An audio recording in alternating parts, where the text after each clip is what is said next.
Hello, hello. I started actually working on keyboard firmware. I just wanted a simple one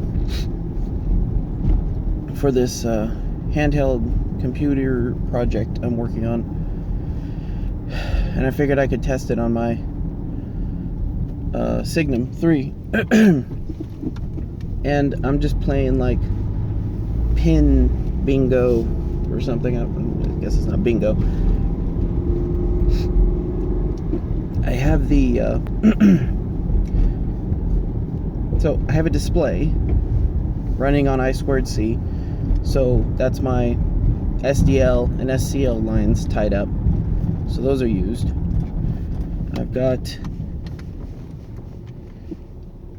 so let me tell you what it would be ideally. So initially this was going to be just a little handheld computer that just had whatever necessary keys in whatever kind of matrix configuration, about, you know, handheld size, and just a display and simple brains. And then it would let you type in stuff and keep track of time and run things like Pomodoro timers and schedule, you know, alarm schedules, stuff like that, so that you could update things and like add stuff to your list. I was like, that's cool, but what if I just swap it into my keyboard, since I'm already building I already have a keyboard. So I was trying to figure out how many pins I would need to be able to put in, you know, basically pull out the MCU on my keyboard and put on that control unit and interface with the keyboard, you know, sense the matrix and determine what keys are being pressed, and then use those as inputs.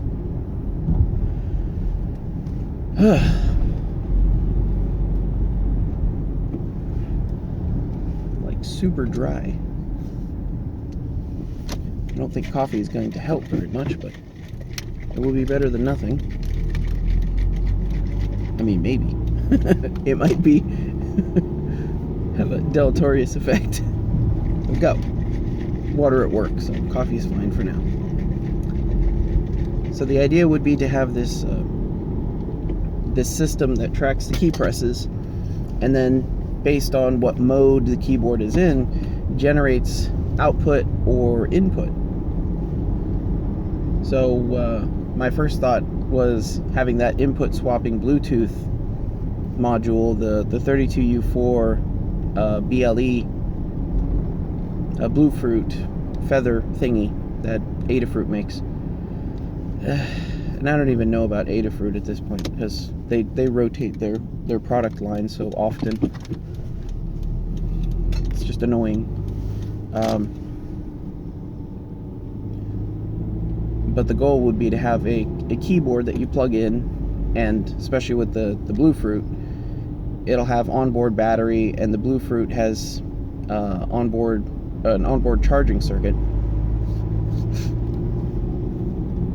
So you plug in the keyboard, you set it to USB output, and then it will direct any keyboard inputs to the computer as a USB HID device. So pretty simple. But if you switch the input, or switch the output rather, it would go to whatever synced Bluetooth device is connected. So then you can flip between, you know, what you're typing into. Further, you would be able to flip the input or flip the mode so that it types into the main controller, the MCU, and it would read that as input. So if I have, you know, if I want to make notes or enter a timer item or control a Pomodoro timer or something like that, I would be able to flip it to input mode and then send commands to the MCU like switch screens and start a timer, or reset the timer, or create a new scheduled item, or add something to the list. So then you can create, you know, I'm thinking about like to-do items, list items, schedule items that'll beep and buzz and flash to let you know that there's something you should be looking at right now to distract you. So the keyboard would function as a keyboard, a USB keyboard, a Bluetooth keyboard, and as input directly for the main control unit. So that's kind of the ideal. The problem is it's kind of a problem. Now, the problem is that the amount of inputs that I get for the amount of outputs that I want does not add up pin-wise. I think,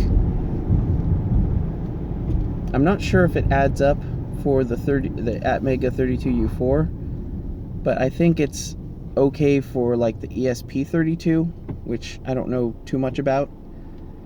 So, I mean, it's all C, right? The objective was to make this in Arduino, or using the Arduino, meta language as much as possible, so that it can transition to another MCU if someone wants to use a different controller. The easy answer to this would be use a Teensy, because the Teensy covers all of this already. Now, the Teensy obviously doesn't have the Bluetooth support built in. It doesn't have a charging circuit built in. That's kind of one of the advantages of the Bluefruit, the Feather, and some of those other, similar devices. I still actually have that high-let go ESP32 LoRa, LoRa Wi-Fi Bluetooth module thing. It's really cool. I had problems with it before, but I think those were primarily due to me using one of the touch pins. I think you have to turn off the capacitive sensing on some of those touch pins. Otherwise, they're just super sensitive to pins that are nearby. Well, I feel like you'd have to ground it out or something. I'm not sure. And that actually has an OLED sitting on top of it that's already integrated. So that would be pretty neat if I could get it working. But that uses custom libraries and the language. The modules are all, or the functions are all different. So if I were to use something like that, it would not transfer as standard or semi-standard Arduino code.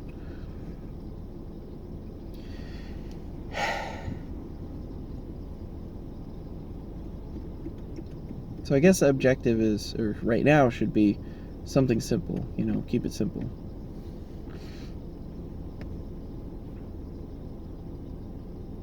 So my thoughts right now are to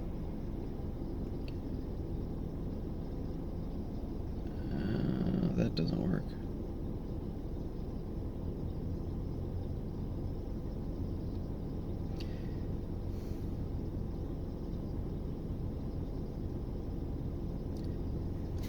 Now it kind of has to use the Feather.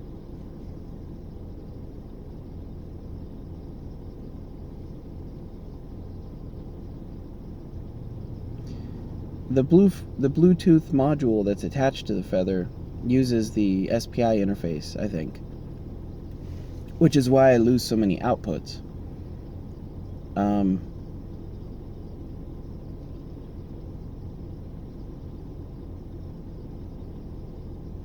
The Feather is just so tantalizingly close. Oh, that was another thing I was wondering about. It would be possible to use an adapter board to connect the keyboard up on a separate Pro Micro, basically, and then set it up as a generic output, like a serial output. So with a serial output, you'd be able to send that to another MCU, so just giving it two brains at this point, and then have that MCU translate whatever controls. So you would have a Pro Micro that would basically be doing the keyboard talking, and it would generate output on a slightly proprietary serial. Well, I mean, the serial interface isn't proprietary, but the code that's coming out of it would be proprietary. It would be a very simple serial out, and then from that simple serial out, you'd be able to plug that into another device, the Feather, so you wouldn't have to be pulsing the yeah, that would be kind of interesting. Yeah, you wouldn't have to be pulsing the keyboard matrix at all.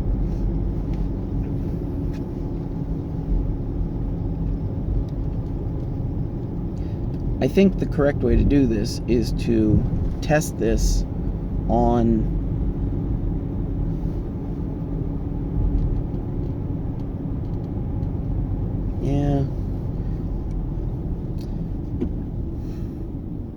so I think we test it on a simplified keyboard, or possibly even something hand wired, because 13 pins I can get away with. I can get all the alphabet plus 3 or 4 4 additional keys on a 3x10 matrix. So if I can confirm functionality and make sure that this actually works, I can make a more difficult, a more obtuse matrix that uses fewer pins. And once I do that, the rest is just higher level. You're abstracting those positions in the code, so it doesn't matter. To the user, it's no different. It's just more complicated on my end. So the original, the simple and easy to understand way of setting up the matrix is, especially for a grid layout, it's just a 4x12. So it's 12 columns and then 4 rows across. So that's really easy, and it's easy for our brains to understand and for our brains to translate. The top left position is grid position 0, 0, and then basically it's 0, 0, 1, 0, 2, 0, 3, and then next line 1, 0, 1, 1, 1, 2, 1, 3. It makes it very easy to troubleshoot and figure out what's going on. But something like that, in the case of the 40%, gives you 48 keys, and 48 keys is nice, but with 12 columns and 4 rows, you require 16 inputs and outputs. So you need 16 pins basically to do something like that. But 48 pins is also compatible with a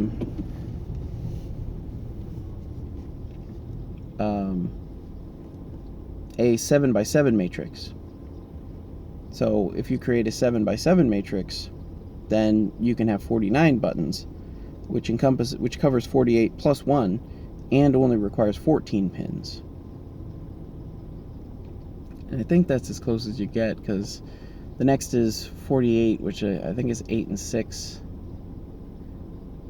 The closest is 8 and 6, and that's 14 pins anyways.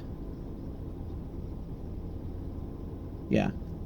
So with a 7x7 matrix, you get 48 keys plus 1,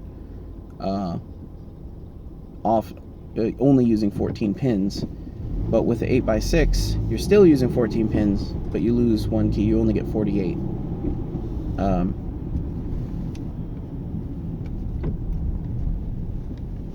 So in doing something like that, this makes it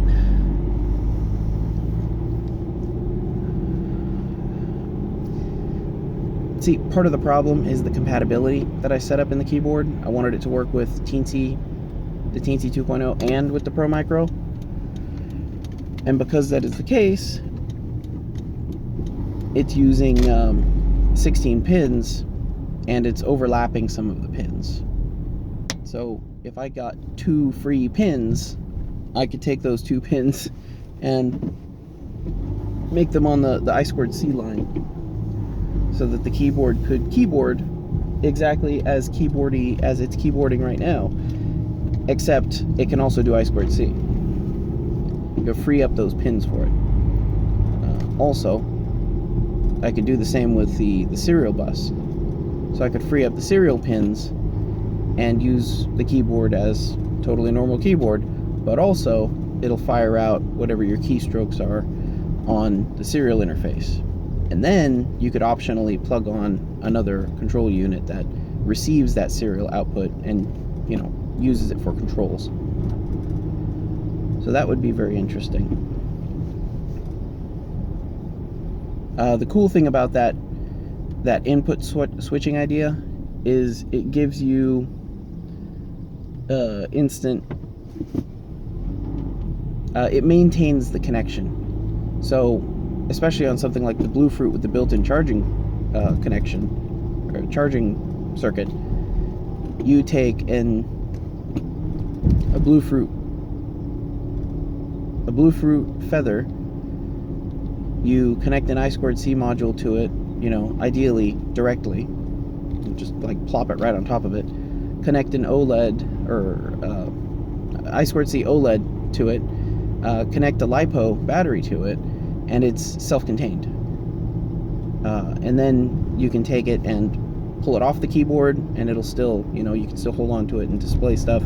You can pull it off that keyboard and put it on a little handheld PCB keyboard. You just plug it into the top and then use it like a little handheld keyboard.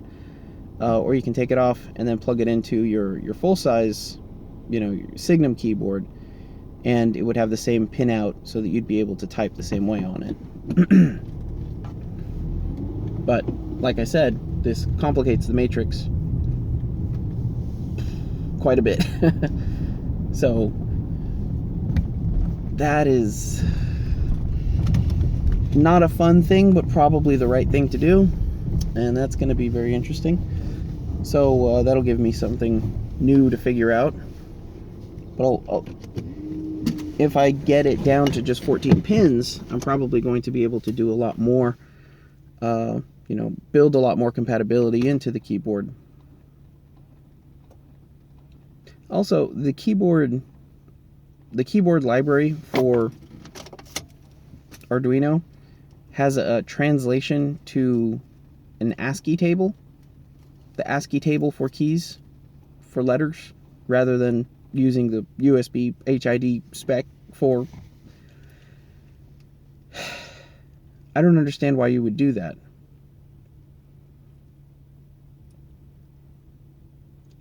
It was really annoying to troubleshoot and figure out why it was doing that. And there's very few people...